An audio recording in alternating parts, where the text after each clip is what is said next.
Qadırlı xalayıq jutum, urmatlı mekendештерим, sizlerdi жаңа жылыңыздар менен чын дилимден куттуктайм. Ару тилек, илгер үмүт, бийик максаттар менен 2020 жылдын босогосун аттаганы турабыз. Жаңы жыл жалпыбыз үчүн жакшылыктардын жылы болсун. Аксакалы жайкалган аталарыбыз, колунан берекеси төгүлгөн энелерибиз аман болсун. Келечектин ээлери, жаштарыбыздын бардык ой максаттары ишке ашсын. Үйүбүздүн куту, балдарыбыздын күлкүсү жаңырып турсун. Баарыбыздын тең жакшылыктар, ийгиликтер коштоп жүрсүн. Тилектерибиз ишке ашсын. Урматтуу кыргызстандыктар, жыл тогошор маалда арка кылчайып, өткөнгө көз чаптырабыз. Келерки жылга жаңы максаттарды коебуз.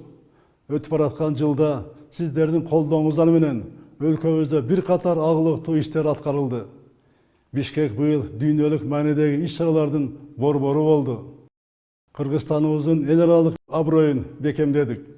2 жыл бою аймактарга астейдил көңүл бурдук. Айыл турмушундагы өзгөрүүлөрдү элестикте сезгенде гана максатыбызга жеттик десек болот. Ошондуктан бул багыттагы иштер 2020 жылда уланат. 2019 жылы халкка кызмат көрсөткөн бардык мамлекеттик органдарды санариптештирүү башталды. Кемчиликтер дагы дарбын. Бирок биз алган жолубуздан кайтпайбыз. Өлкөнү туташ санариптештирүүнү улантабыз. Анын негизги максаты коррупцияны азайтуу, жаңы технологияларды колдонуу менен элдин турмушуна ыңгайлуу шарттарды түзүү. Өтүп бараткан жылы кыйынчылыктарды чогуу жеңип, өлкөнү өнүктүрүү үчүн бирге аракет кылдык. Сиздердин ар бириңиздерге ыраазычылык билдирем. Урматтуу мекендештерим, ар бир адам үчүн бала жашоонун маңызы, ар бир ата-эне бала үчүн бардыгын жасоого даяр. Ошентсе да балдарыбыз мамлекеттин колдоосуна дайыма муктаж. Айрыкча аз камсыз болгон үй бүлөлөрдүн ден соолугунун мүмкүнчүлүгү чектелген, жетим жана кароосуз калган балдарга камкордук көрүшүбүз зарыл.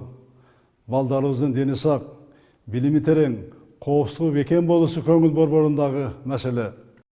Мамлекеттин балдарга карата камкордугун күчөтүп, артыкчылыктуу багыт катары аныктайбыз. Ушул максатта 2020 жылды региондорду өнүктүрүү, өлкөнү санариптештирүү жана балдарды колдоо жылы деп жарыялоону чечтим. Уважаемые соотечественники, искренне поздравляю вас с новым 2020 годом. Желаю каждой семье, каждому из вас здоровья, счастья, успехов и радости. Пусть исполнятся все ваши самые светлые мечты. В уходящем году в стране произошли значительные события. Регионы получили ощутимый импульс для развития. Идет полномасштабная цифровизация страны. Мы укрепили международный имидж Кыргызстана. В этом году Бишкек стал центром крупных межгосударственных событий. Мы успешно провели председательство в ШОС, ОДКБ и Тюркском совете. Состоялись прорывные визиты в Кыргызстан лидеров России, Китая, Индии, Казахстана. Кыргызстан впервые избран полноправным членом исполкома ЮНЕСКО. Дорогие сограждане, провожая Старый год, хочу подчеркнуть, что все достигнутое – это результат вашего каждодневного труда, ваших усилий. Спасибо вам за вашу поддержку, дорогие соотечественники.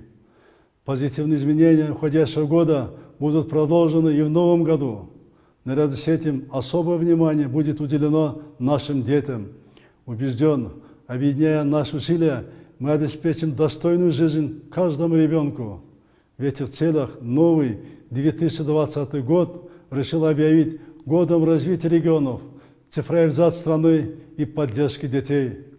Забота о детях – это самое благородное, что мы можем сделать в этой жизни. С Новым годом вас, дорогие кыргызстанцы! Ардактуу элим, жаңарган жылда жараткандан жакшылык тилейли. Элибиз аман, журтубуз эсен, коомубузда ынтымак, жергебизде тынчтык болсун. Кампабыз данга, дасторконубуз нанга толсун, ырыскыбыз мол болсун. 2020 жыл баарыбыз үчүн ак жол той жыл болсун. Жараткан Кудай өзү колдоп, сүйүктүү Кыргызстаныбыз өнүгүп өссүн. Жаңы жылыңыздар менен